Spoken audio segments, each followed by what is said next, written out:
Line this morning. And I want to say welcome to all of you who are with us from online, from all over the country and all over the world. Welcome. And if you put in the chat, if you're on Facebook or Zoom, joys and concerns, we will light a candle for you and bring your joys and concerns into the service this morning. And if you're a first-time guest with us or new to All Souls, we welcome you. Now, our ushers are here, and we have a small gift for you. So if you'll raise your hands as they come down the aisle and keep it raised until you get that gift. And we would like to invite you to a special meet and greet immediately after the service in the Sonnen Library. That's outside those back doors there to your left. There's a chance for our Welcoming Souls team to meet you and to tell you about all the great things that are happening in this community. All right, and now I would invite you to please rise as you are able for our invocation. This is indeed a day that God has made. Let us then rejoice in it and be glad. Let us count our many blessings.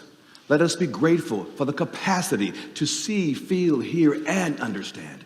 Let us be grateful for the incredible gift of life. And let us be especially grateful for the ties of love that bind us together, giving dignity, meaning, worth, and joy to all our days. Please join me in the words of All Souls Covenant. Love is the spirit of this church, and service is its law. This is our great covenant, to dwell together in peace, to seek the truth in love, and to help one another. Welcome to All Souls, where we love beyond belief. From all that dwell below the skies, let faith and hope with love arise. Let beauty, truth, and good be sung.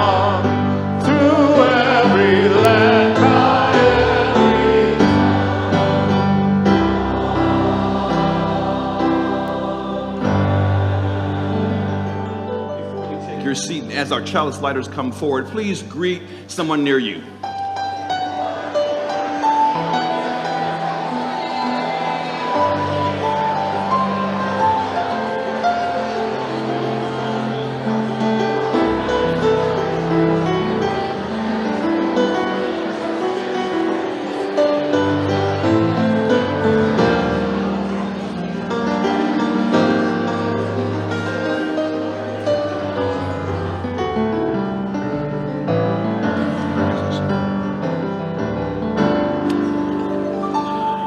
Yes, thank you. Love that sound. Beautiful, beautiful. Now, the flaming chalice is the symbol of the Unitarian Universalist tradition, a tradition which this church is a part of. Now, today our chalice is lit by Berkeley, Caleb, Violet, and Jonas Schaus. Now, the Schauses are deeply involved in our community. Berkeley is the volunteer coordinator of the Community Resource Bank, and so we welcome them, the Schauses. We light this chalice to remember that we're part of something larger than ourselves, a community that steadies us when life is heavy. May this flame remind us that healing is still possible, even in a fractured world. Rooted in compassion, connected in spirit, may we become more together.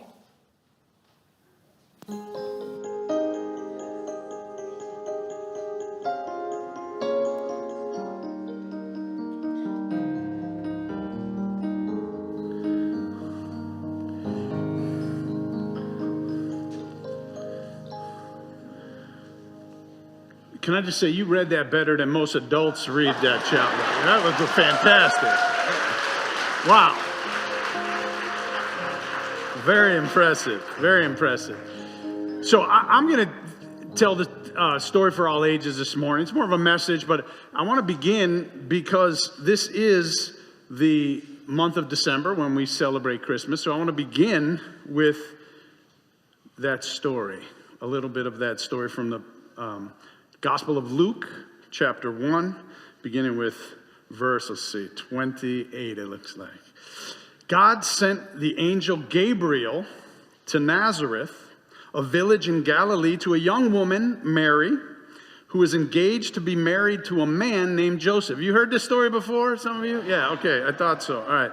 A descendant of King David. King David, considered the greatest king in Israel.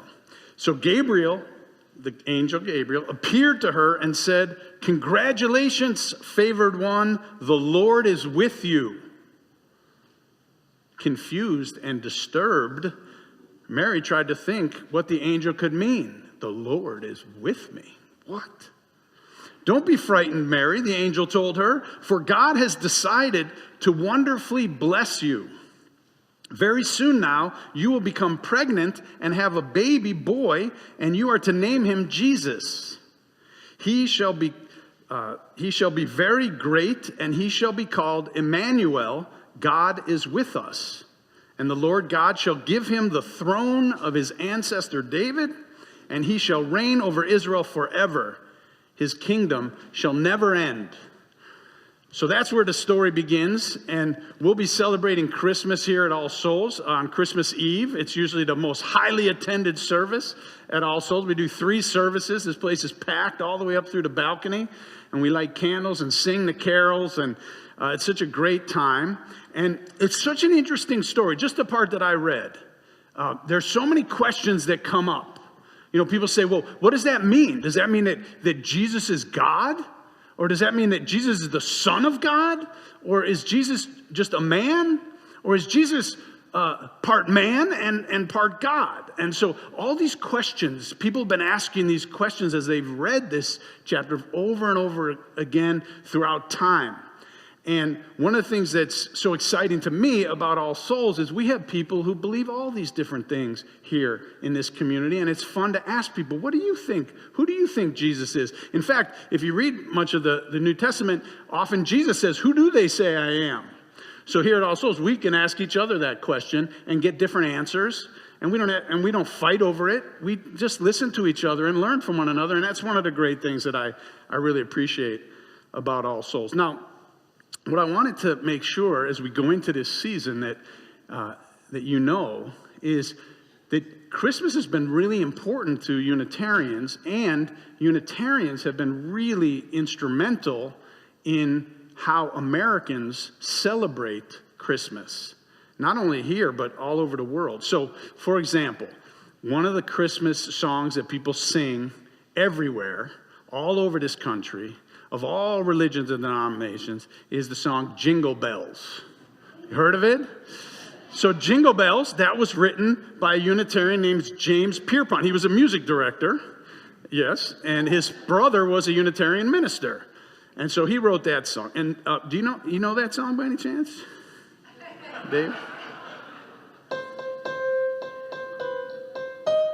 Yes, that one. That's it.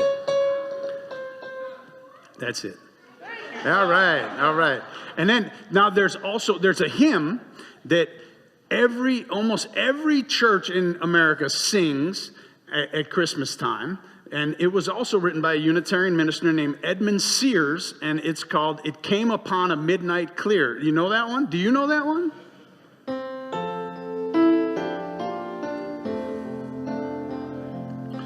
Yes, a favorite, right? And so this song, if you're familiar with the lyrics, it said, "Let there be peace and goodwill on earth," or peace and goodwill to men, right? This was a big shift in American ideas about Christmas. Christmas was always about God, and it was a very solemn holiday.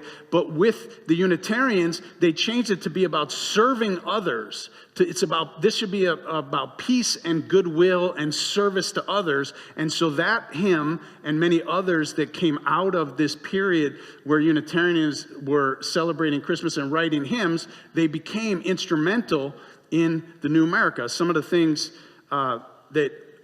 let's see, another song sung by many churches at Christmas time, maybe not as familiar as that one, but it's called "I Heard the Bells on Christmas Day." It was written by Henry Wadsworth Longfellow, great poet and Unitarian. And so people sing that. They don't know they're singing a Unitarian's words, but they are. Do you know that song? Maybe.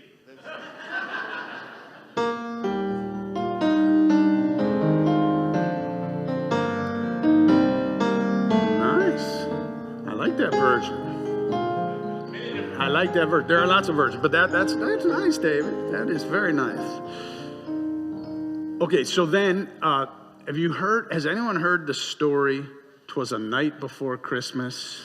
Yes, right? A lot of us have a poem by Clement Moore, a famous Unitarian poet. And then the other thing, how many people anyone have Christmas trees or have had Christmas trees in your house at all around the holidays? So the Christmas tree was brought to America and became a part of the American Christmas tradition by a Unitarian minister named Charles Follin. Charles Follin was immigrated here from Germany, where they have this practice of using evergreen trees during the holidays. He was a German immigrant. He was a professor at Harvard. He was the minister of the Unitarian Church there in Cambridge, Massachusetts, and he was also a diehard abolitionist. Means that he fought against slavery. And part of the whole, it was all connected. This idea of fighting against slavery, saying every person, every human being is a person, has the spark of the divine within them, was so important. And they also said, that's true of children too.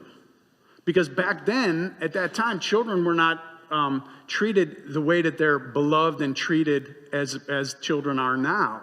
A lot of times children didn't live, long lives. So people who lost children, it was very common. And so people didn't have the same relationship to children. But these folks who I'm talking about, including Charles Follin, who brought us the Christmas tree, he said, this should be a holiday we celebrate, where we celebrate our children with gifts and things like that, which has become the tradition throughout America. And then the last one, there are many more. But the last big one that I want to mention today comes from a British Unitarian, Charles Dickens, who wrote A Christmas Carol, with the story of Scrooge. And, it's a story that most people associate with Christmas time. Again, caring for the people around you, caring for others, being somebody who's charitable. That's what the story was about. So as I said, Unitarians have been very instrumental in what Americans think of as Christmas, and Christmas has been an important holiday for us as well. Even though theologically we may think differently, and different of us think differently about what this story means, it has always been a tradition that has had deep meaning for the people of all souls. So thank you. At this time, I invite all the children to go to the Sunday school classrooms, where you'll talk more about these traditions and begin to learn more about the Christmas holiday.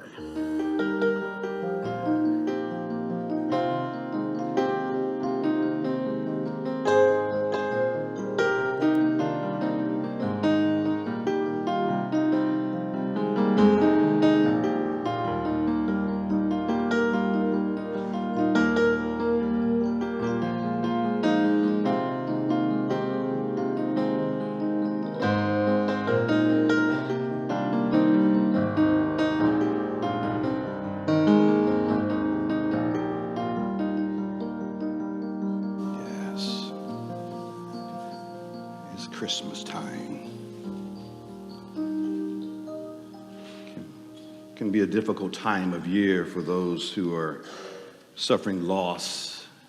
This is, for many in our community, the first Christmas without their loved one. And I'm seeing several of you in the congregation that I know lost a loved one over the last year. We're holding you.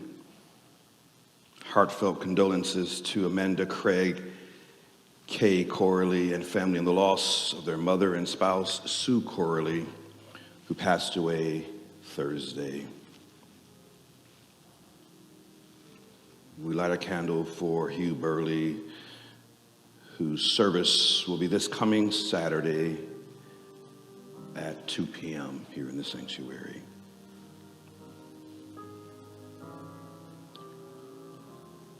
We light our candle today for those in our community recovering from illness, in hospitals, on hospice, or facing new or continued health challenges. And we light a candle for this second Sunday of Advent, which focuses on hope and peace.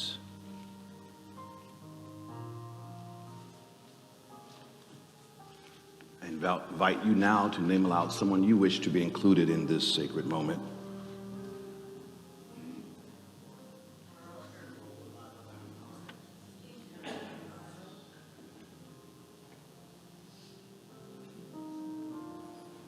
We'll light a final candle for all the names spoken and those unspoken but yet remain in our hearts. If you've lost a loved one over the past year, or if this Sunday is the closest to the anniversary of a loved one's passing, I invite you now to stand in memory and mourning for a brief moment of silence before the prayer.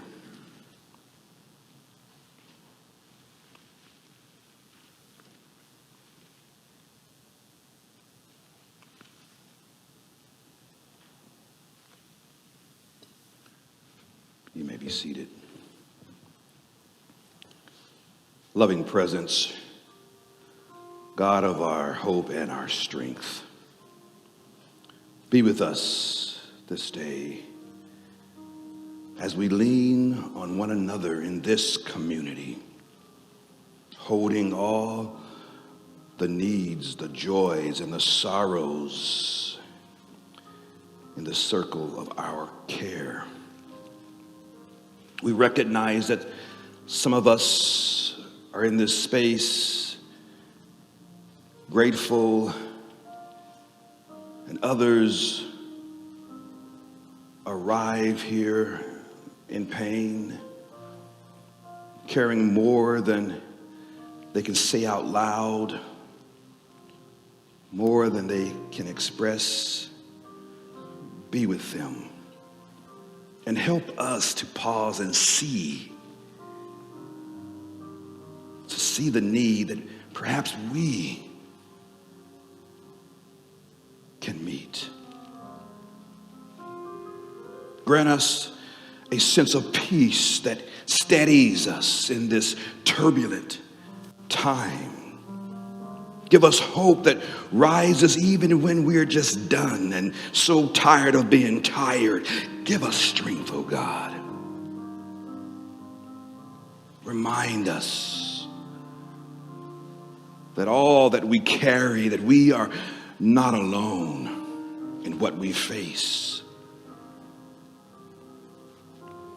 May we all show up for one another, just maybe perhaps to ease the weight just a little, to help carry the load just a little. May our inspiration, our light heart inspire someone today, strengthen someone today, give someone a little hope today. And for these we say amen and blessed be. Amen. I've got peace like a river. I've got peace like a river. I've got peace like a river in my soul. I've got peace like a river. I've got peace like a river.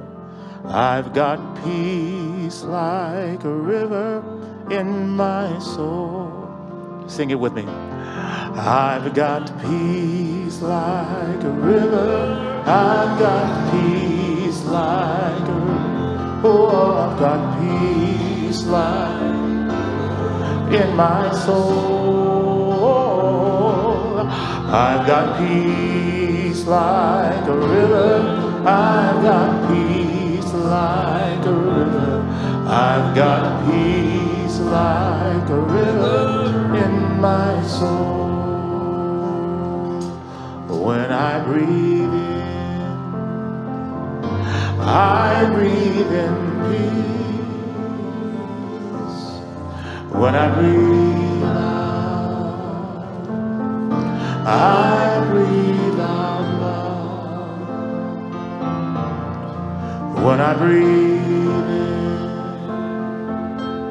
I breathe in peace. When I breathe out, I breathe out. Your voices. When I breathe in, I breathe in peace. When I breathe out, I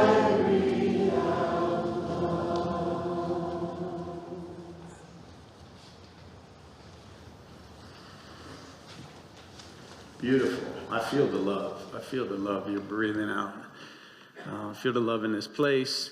I wanted to just say a word about my message this morning. I've realized that there's two kinds of people that take the Bible literally.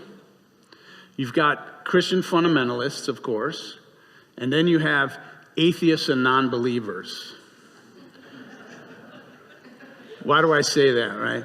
That's because a lot of people who have decided that the Bible is meaningless is because they take it literally too. They say, well, how could two animals, 2 by 2, get on the ark and get along the whole time? And, how could that be possible? So therefore, this whole book is just a ridiculous, bunch of writings, and they don't want to have anything to do with it, and they think it's dumb and worthless and has no point.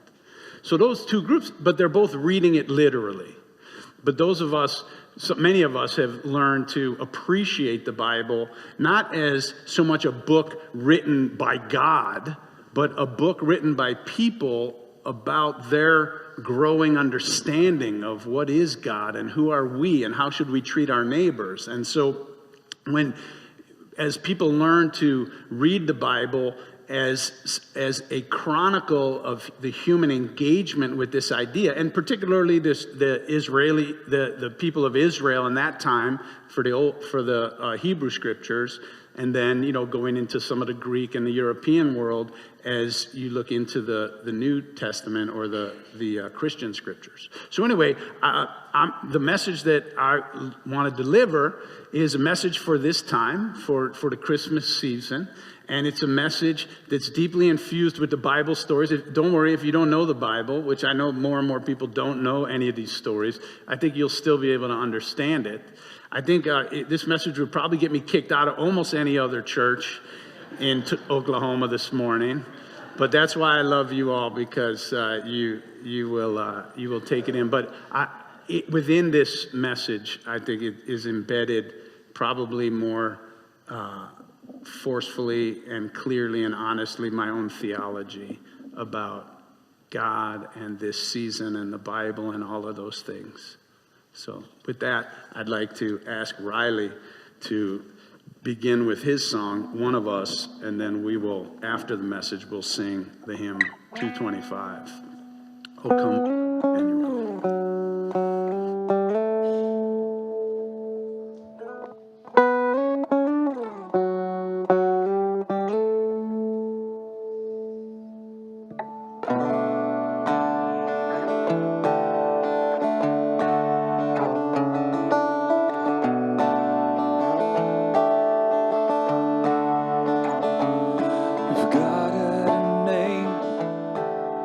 What would it be, and would you call it to his face? If you were faced with him in all his glory, what would you ask if you had just one question? But yeah, God is great. Yeah, God is good. Yeah. What if God was one of us? Just a slot like one of us. Just a stranger on the bus trying to make his way home.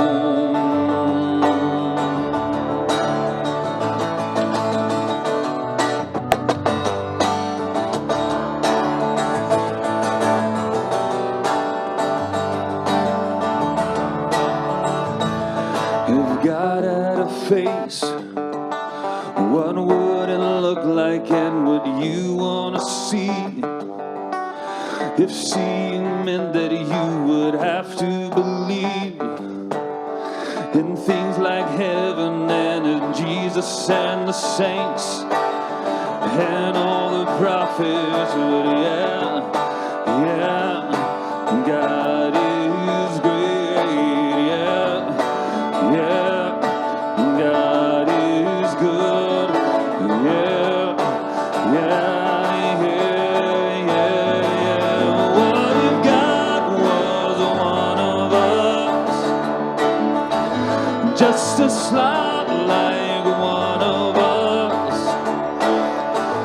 Just a stranger on the bus trying to make his way home. Trying to make his way home. Back up to heaven all alone. Nobody calling on the phone. Except for the Pope maybe.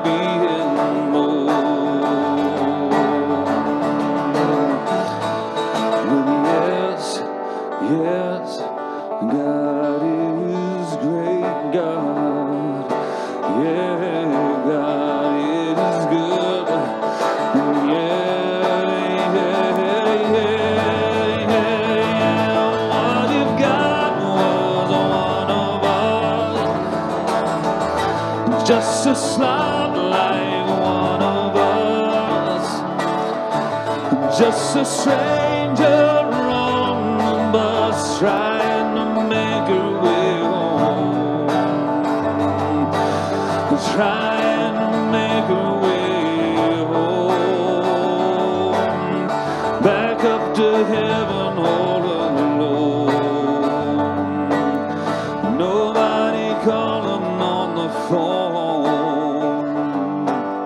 Except for the Pope maybe in Rome.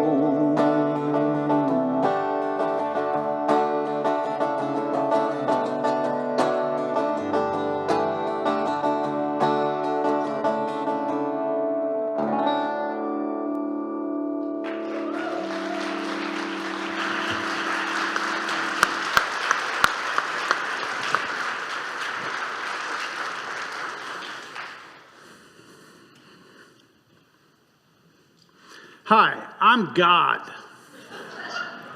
Now I know what you're thinking. He's straight, white, and male. Of course he thinks he's God. No, it's not that. It's not that. I'm just here this morning to talk to you about what it's like to be God. It's not easy being the one and only almighty creator. But I'll tell you something, I've learned a lot over the years. And like you, I often learn the hard way. Look at Adam, the first human. I created him with opposable thumbs, a complex brain, orgasms, all kinds of bells and whistles. But still, he was lonely. Why didn't I think of that? So I separated the first human into male and female, and that's when things really started getting interesting. If you're a parent, you know what it's like to have offspring that you're responsible for. I gave them only one real rule that they had to follow. But I threatened them with a consequence that was too big. And when it came down to it, I didn't follow through. I told them, if they eat from the tree of knowledge of good and evil, they will die. And what did they do? What all children do. They tested me. They ate from the tree. And then, what was I supposed to do? Kill them? So I backed down. Now, I know the parenting experts and counselors are all thinking, come on, God. Consistency and follow through are part of parenting 101. If the consequences are constantly changing, then children never know what to expect. And this creates all kinds of problems. But they don't provide a manual to be God. So I've been learning as I go. Instead of killing my new creations, I reduced the sentence to pain in childbirth for all women. Now, I realized that was probably not the most reasonable consequence either. Because, of course, at the time, Adam and Eve had no knowledge of good and evil. So I ended up punishing all women for all time for the mistake of one woman who at the time didn't even know the difference between good and evil. Not exactly fair. I was such a novice back then. Of course, my second attempt wasn't a whole lot better. When Cain, the first offspring of Adam and Eve, killed his brother Abel, I basically let Cain get away with murder. You can't blame me. I was feeling terribly responsible for the moral confusion that I'd created after my missteps in the Garden of Eden. So, in my attempt not to overdo it again, I was probably a little too soft on Cain. And I probably reinforced a sense of the arbitrariness when it comes to punishment and consequences. So by the time we got to Noah's generation, humanity was a total mess. People were mean, corrupt, backbiting, and dishonest. I guess I have to take some of the blame since I created them. And I was not a very good role model for parenting. Humankind had become so detestable to me at that point that all I could think to do was wipe the slate clean and start over.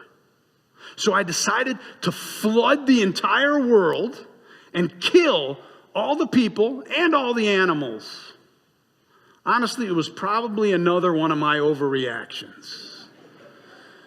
For one thing, the animals hadn't really done anything wrong. When it was all over, I looked around at all the carnage and the corpses, the bloated children's carcasses holding on to their bloated mother carcasses, and the swollen, lifeless bunny rabbits and horses. Those were the hardest to face for me. Everywhere. And I realized I'd made a terrible mistake. So this time I repented and I promised I would never do anything like this again. This was a big step for me. I made a conscious decision to alter the way that I relate to humans. It meant that I had to change the way that I wielded my power. In the Garden of Eden, I set the rules like a king, like a dictator.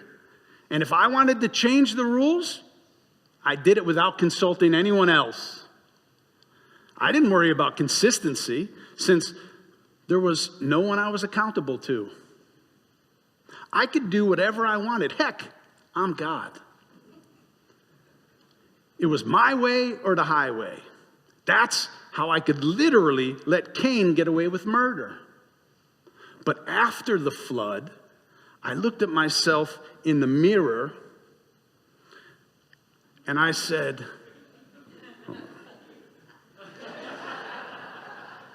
okay, big guy. So you're the all-powerful enforcer of and ruler of the world. How's that working for you? And how's that working for the rest of creation? And I had to admit to myself, it wasn't working. So I decided to make a promise.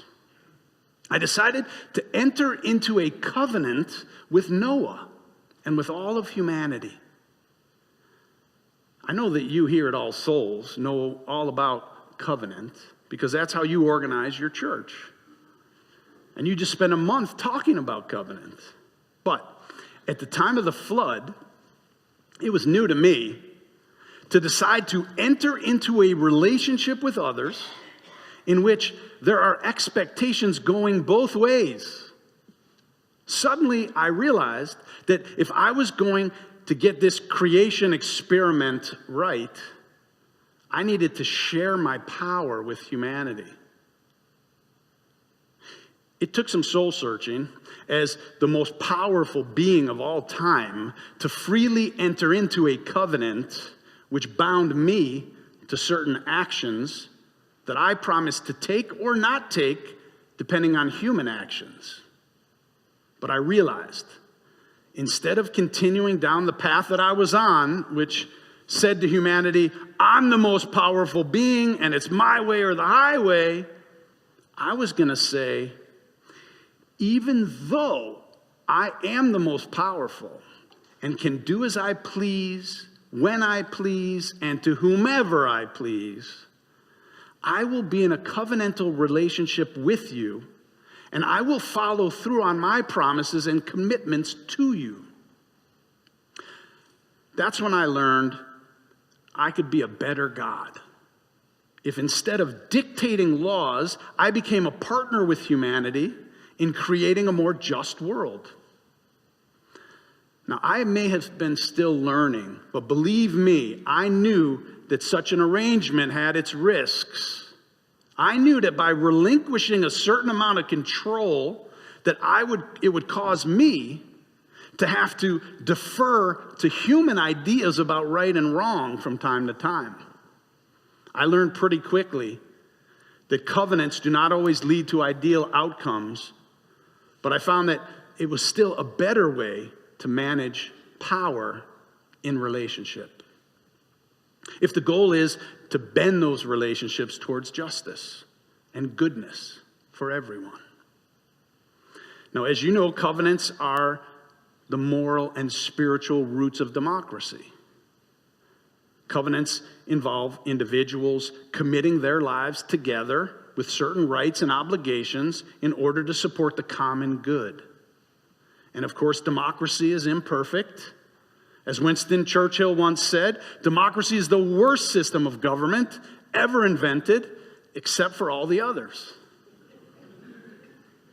Needless to say, it was very different for me to be in a covenantal relationship with humans. But at this point, I got to tell you, I'd try anything. To see how it went, just look at the story of Sodom and Gomorrah, which, by the way, is a story about the sin of being inhospitable to strangers. It has nothing to do with homosexuality, but that's another sermon. What I want you to see in this story today is how being in this new relationship with humanity caused me to have to negotiate with Abraham. In fact, you can see in that story how I was even persuaded by the morality of Abraham. I was becoming a God who was willing to learn from my creation. Well, sort of. If you remember this story in the Bible, I was ready and preparing to rain down fire on Sodom and to destroy the city and all its inhabitants. But Abraham said, "Wait a minute, God. Will you really sweep away the innocent along with the guilty? Perhaps, God, there are 50 innocent within the city. Will you really sweep it away? Heaven forbid that you do anything like this, to deal death to the innocent along with the guilty? The judge of all earth, will he not do what is just?" That's from Genesis chapter 18. Well, I was floored. The way he looked at me, the way he talked to me. What had I done? My offspring were now lecturing me. But what could I do? He had a point. So I said, okay, if I find 50 innocent within the city, I will bear with the whole place for their sake. And then Abraham spoke up again. And he said, perhaps of the 50 innocent, 5 be lacking. Will you bring ruin upon the whole city because of the 5? And I had to admit, that was a fair point. So I told him, I will not bring ruin if I find 45 people who are innocent. And then Abraham, with his chutzpah, continued to negotiate with me until I finally agreed that if I found just 10 people in Sodom, I would spare the entire city. Abraham, man, he was a tough negotiator. But more than that, he was right. At the time of Noah, I destroyed everything and everyone indiscriminately. And I knew that going forward, I had to be more circumspect. Listening to Abraham was helping me figure out how to be a better God. But in the end, I destroyed all of Sodom because I could not find even 10 innocent adults. But I regretted killing all those children and animals who really were not responsible. I mean, this time, the corpses were all burned and charred instead of bloated. But it was just as awful. The burnt little fingers, the charred paws and claws and fur. So I continued to learn the hard way. I told Lot's wife, if she turned around to look at the city as she was running away, I would turn her into a pillar of salt. I probably should not have threatened that consequence either, because, of course, she did it, and then I had learned that once you make a consequence, you've got to follow through. So I turned her into salt. I have to admit, following through on a bad decision didn't feel really good either. But at least I was being consistent, right? Okay, like I said, it's tough to know what to do sometimes, even for me. But I felt like I was making progress. When it came to my servant Job, as you can see in the book of Job in the Bible, this is when I realized I had to take my education to a whole new level. In short, Job was a very good man. In fact, he was the most obedient, loving, honest, and devout man of his generation. When Satan came to me and made me a bet that he could get Job to denounce me, I could not help but take the wager. Satan made a really good point that since I continually blessed Job for his righteousness, of course Job was obedient and devoted to me.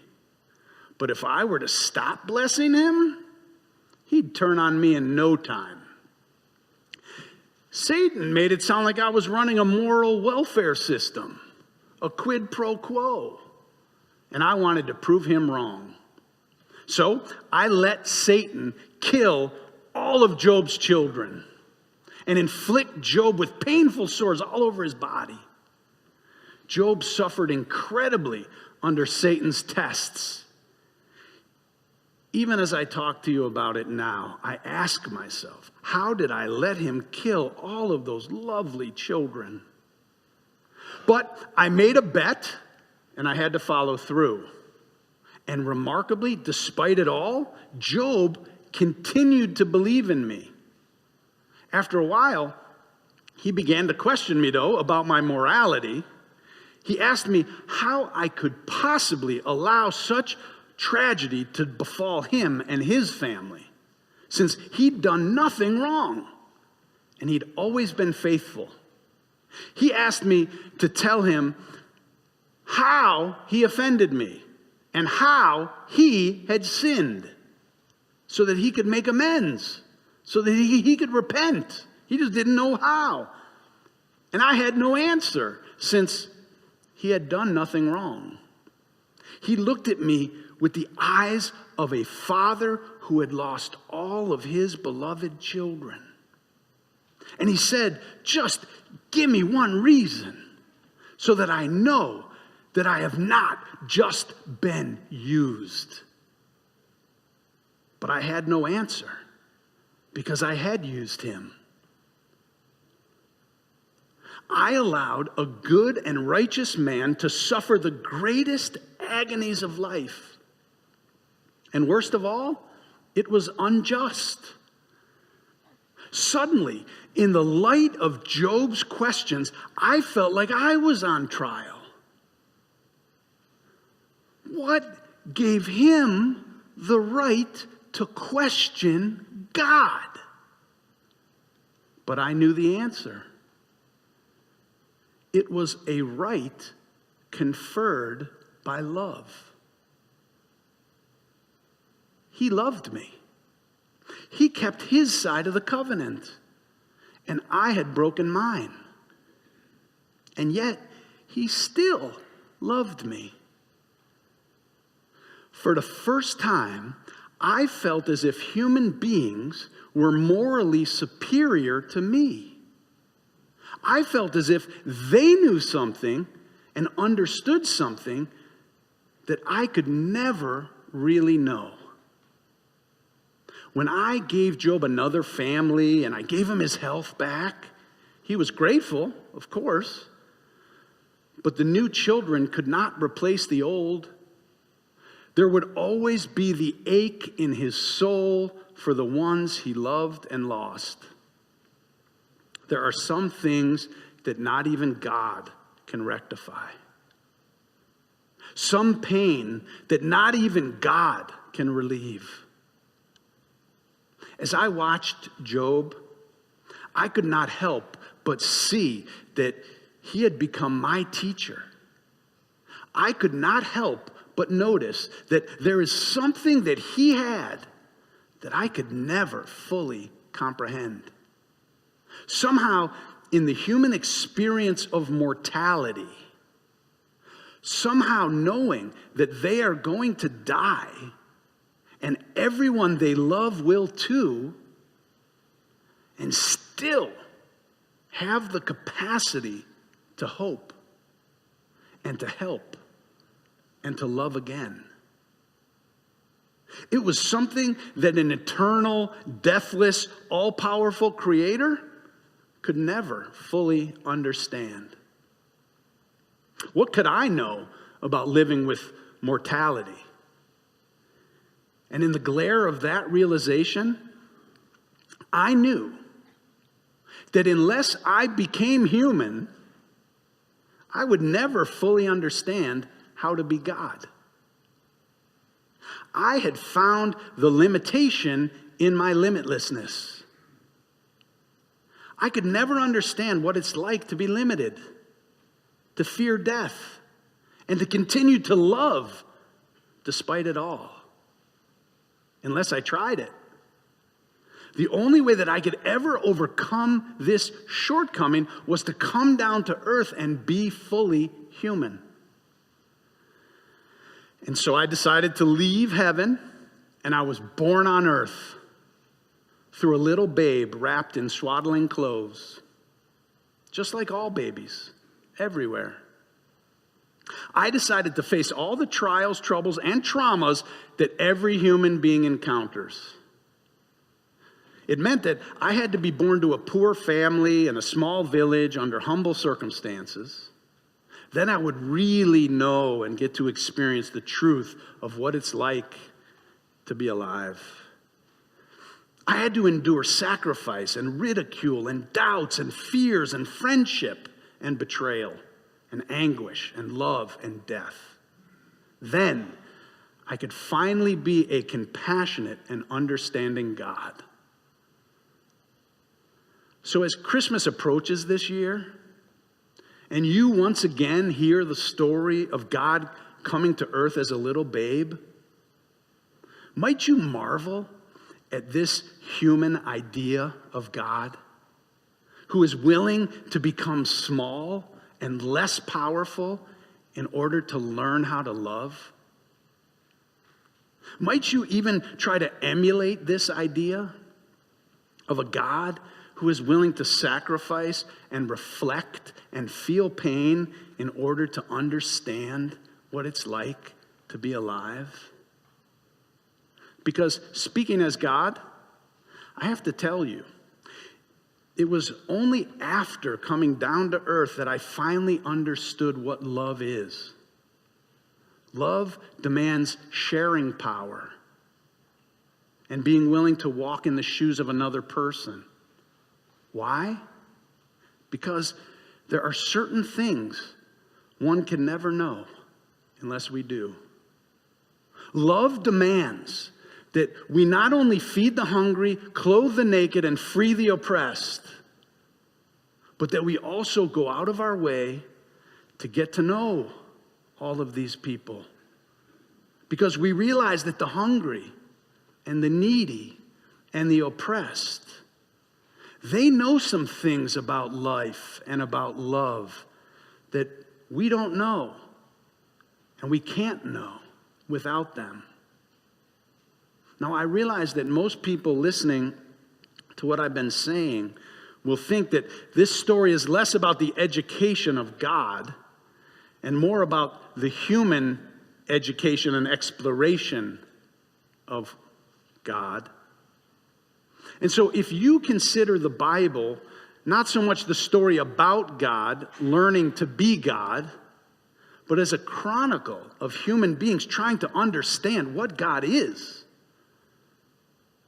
then you might imagine that in the last stage called incarnation, when God finally leaves heaven and comes to reside here on earth, it's not so much that God left the sky, but that humans eventually began to realize that what is godly is not up above the world in some heaven, but is to be found right here on earth. That God, so to speak, sees through human eyes and functions through human actions. And that the salvation of the earth and of humankind relies not on a God in heaven, but on human choices right here on earth. Today, we can understand that with each child who's born, a morning star rises and sings to the universe. And that the place to look for what is holy and what is real is right here, right now. Christmas time is approaching. It's the story of God finally coming down to earth. You and I must tell the world this good news. Could it be that we are heralds of a new creation? And that God is finally, after all these years, coming down to earth?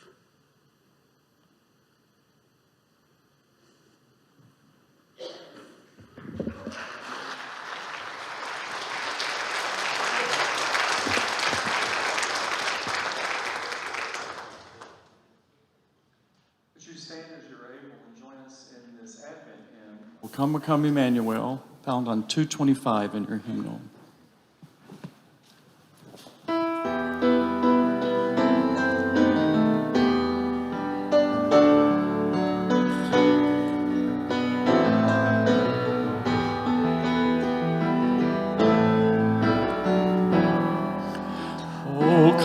Oh, come, Emmanuel,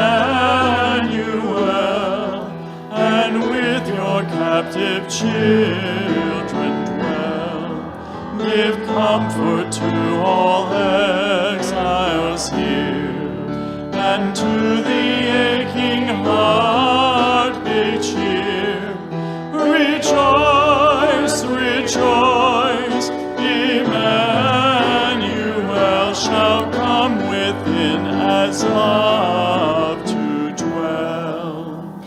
Oh, come, you splendor very bright, as joy that never yields to might. Oh, come and turn all hearts to peace, that greed and war at last shall cease. Rejoice, rejoice, Emmanuel shall come within as truth to dwell. Oh, come, you day spring, come and cheer our spirits by your presence here, and dawn in every broken soul as vision that can see the whole. Rejoice, rejoice, Emmanuel shall come within as light to dwell. Oh, come, you wisdom from on high, from depths that hide within a sigh, to temper knowledge with our prayer, to render every Rejoice, rejoice, Emmanuel shall come within as hope to dwell. Yes, yes. Wow. What a message. What a message. Yes, yes. So thank you, God. I mean, Marlin. Thank you, Marlin, for that wonderful message. So did you know that All Souls for over 30 years have been providing meals for the hungry? Yes, our team has been preparing a monthly meal for the Tulsa Day Center. For over 30 years, we provide a healthy meal for those of our neighbors who are experiencing homelessness. Today, with the rising cost of groceries, and I'm sure you can be a witness to that, that need is greater than ever. So we're relying on your generosity to help us to continue that tradition for another 30 years and perhaps beyond. So when the offering plate comes around, please give generously. It is one of our traditions to give away offering plates to organizations in our community doing the good works of this world. So today's offering is going to the All Souls Shelter Meal Fund for the Tulsa Day Center. All right. Y'all want to party? All right. So today at 5 p.m., you are invited to party with us. Yes, the tree trimming party. So it's a little different type of party. But this is your chance to help decorate our Christmas tree, hang greenery, and enjoy fellowship with your All Souls family. Now, dinner will be provided today with a $5 suggested donation. And you're also encouraged to bring a plate of cookies to share. Next Sunday, December 14th, we will have one combined service. And what does that mean, my friends? What time will that service be? 10:30. Yes, please spread the word. After the 10:30 service, we will have our congregational meeting to vote on our 2026 budget. And later that afternoon, all of our choirs come together for our annual holiday concert.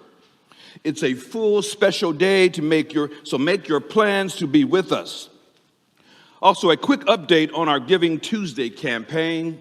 We are so close, my friends, so close. Currently, we are at 86% of our goal, just around $2,000 away before the match. So whatever you can give will be doubled by a generous donor. So again, $2,000 away. And you can find the link to our Giving Tuesday campaign on our website.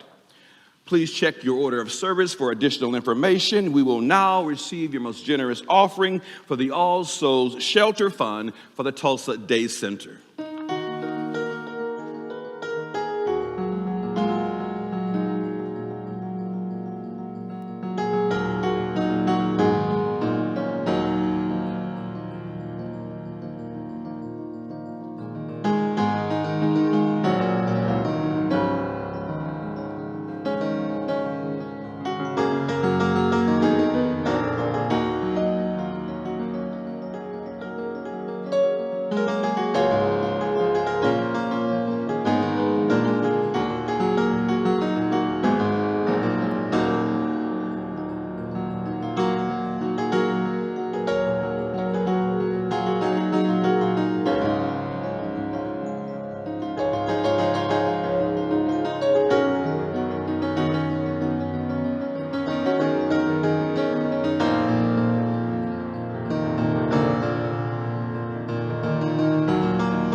Let's hear it for Pastor David Smith, always making it sound good in here, bringing the spirit.